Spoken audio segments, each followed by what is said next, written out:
Amálie Vrbová was a Czech writer writing under the male pseudonym Jiří Sumín. She was born in 1863 in Uhřičice, the daughter of Jan Vrba and Apolonie Oralová. She was educated at a convent around Frýdlant nad Ostravicí. In 1882 she moved to Přerov and began writing, though she was uncooperative with the rest of the literary community. Her first work, from the time of our grandfathers, concerns a village suicide and the question of its burial. She died in 1936 in Přerov. We will review her 1912 Footfalls of Destiny. Footfalls of Destiny concerns a group of people sitting about lamenting that this year so few people went to a pilgrimage in thanks over the end of the Black Plague. One woman tells them how she had to lure the cockroach king out of her house, or she'd never be rid of the lot of them. Or of that time her husband met a bunch of cats going to a funeral. The White Devil has a man heavily indebted to a lender and whose ailing wife wants to send him to an insane asylum, going to the woods to hang himself, but meets someone else there on the same errand. The newcomer makes the old man an accidental accomplice to stealing a golden necklace from the Madonna from the local church, but then the old man's wife dies and he's no longer in debt and all is well.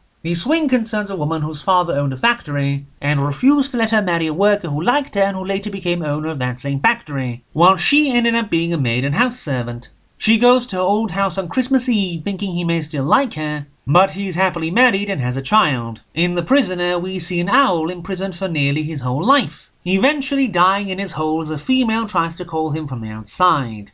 Exiled Sons of Eve concerns Michael, whose mother wants him to marry a sickly young girl to save the family farm from her dowry. At the same time she has a helper named Dolfa who is Michael's age, and whom she beats furiously for not being religious enough and daring to fall asleep during prayer. Then when Michael and Dolfa end up together and his mother finds out, rather than hearing her nagging accusations he hangs himself. The enemy, which is good though slightly overwritten and philosophical, has Jambor, whose wife is dying, think himself pursued by the devil. Then he meets his uncle released from prison after he murdered someone, and he tells Jambor about how in their family they used to honor and worship the devil. Then when his wife's ancient grandmother beats her over a non-existent debt so much she ends up dying, Jambor goes and kills the old hag. His uncle offers Jambor to take the blame, but he refuses. Beyond the grave has a young student driving home with an untrustworthy servant named Banya, who keeps drinking and stopping in odd out-of-the-way places, which unnerves the young man as he has a lot of money with him. But then Banyar tells him who he went to meet out there. A widow who calls everyone she lures into a house with the name of her dead husband, whom she still fears even from beyond the grave,